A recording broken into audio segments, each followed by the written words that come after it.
పత్రికను చూస్తాం. 2-3 అధ్యాయాలలో 7 సంఘాలకు పంపబడిన 7 సందేశాలను మనం చూస్తాం. 2-3 అధ్యాయాల్లో 7 సంఘాలున్నాయి.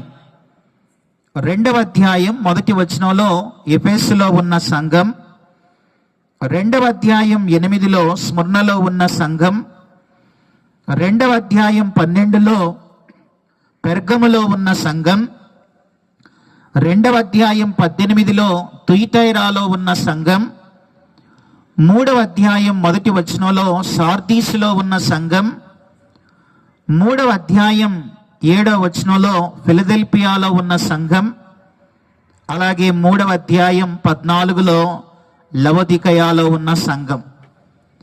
ఇలాగూ 2-3 అధ్యాయాల్లో 7 సంఘాలను మనం చూస్తాం. ఆ 7 సంఘాలకి పంపబడి